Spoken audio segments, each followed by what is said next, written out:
Osteoporosis is not a calcium deficiency problem. So many people have in their mind that if I have osteoporosis, I need to start drinking a lot of milk, start taking calcium. So they start taking like 500 milligrams of calcium carbonate every day, expecting their osteoporosis to magically go away. Well, there's some very interesting data that talks about calcium supplementation not only not helping you with osteoporosis or reducing the fractures from osteoporosis, but increasing the risk for heart attacks and even stroke. And I'm going to put some links down below. One study talked about if you took 500 milligrams of calcium every day, it potentially could increase the risk of heart attacks by 30% and risk of getting a stroke by 20%. Now, in a review from 2018, using the routine use of calcium and vitamin D did not reduce the risk of osteoporotic fractures, but it did increase the risk of kidney stones. Now, the thing about calcium is that it's very, very tightly regulated.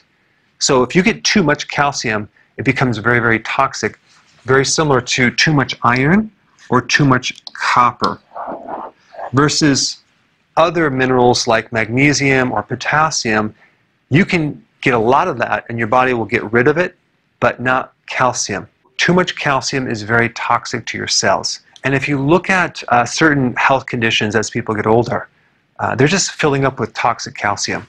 Extra calcium that lodges in their arteries, in the joints. 30% of the population in the US has calcification in the arteries. And there's a really good test that you can take. I'll put a link down below. And it's called coronary artery calcification test. So that's a very, very good test to predict overall mortality. Too much calcium could lead to all sorts of problems. There's one condition I want to make you aware of, milk alkali syndrome. This is a condition where the person is consuming too much calcium. And it could be from drinking too much milk or taking an antacid. Here are the side effects: kidney failure, death, psychosis, confusion, dizziness, poor appetite, and the list goes on and on and on. So what I recommend is you get your calcium from your food as much as possible and never take calcium carbonate because your body has a heck of a time absorbing that. Osteoporosis is a severe loss of bone mass and density. And bone is made from protein, minerals, and calcium as well. It's not just calcium, so it's the whole package. Osteopenia is a lesser version of that. And then osteomalacia is where the bones become soft. And in a child, it's called rickets. And this is a vitamin D deficiency. What's even more important than calcium is your vitamin D level, is your stress level. Too much chronic stress or taking steroids, prednisone for example, will destroy the bones. Postmenopausal women who go through a lot of stress and go through a lot of menopause with adrenal stress, because now the adrenals have to back up the ovaries, sometimes develop osteoporosis from a combination of higher levels of cortisol and lower levels of estrogen. So that can cause a loss of bone. Also, if you have digestive issues, malabsorption can create a problem, usually because you're not able to absorb vitamin D, and then you can't absorb calcium.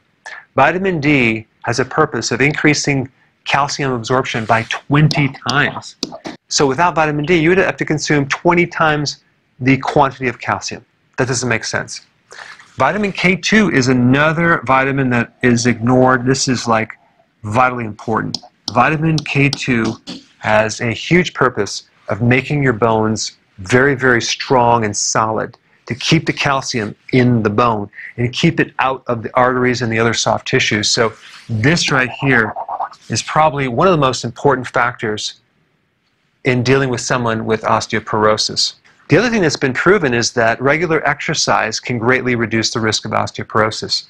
You want to keep your stress low, make sure you get a lot of sun, or you can take vitamin D3, K2, eat very healthy so you can get the minerals from the food. I mean, one good source of calcium is leafy greens. Another source is some high-quality grass-fed organic cheese. So in this video, I just wanted to increase your awareness that osteoporosis is not just a calcium deficiency. It's much more than that. And I don't recommend taking high doses of what they normally recommend, calcium carbonate, because of this problem right here, which I'll put some links down below. Thanks for watching.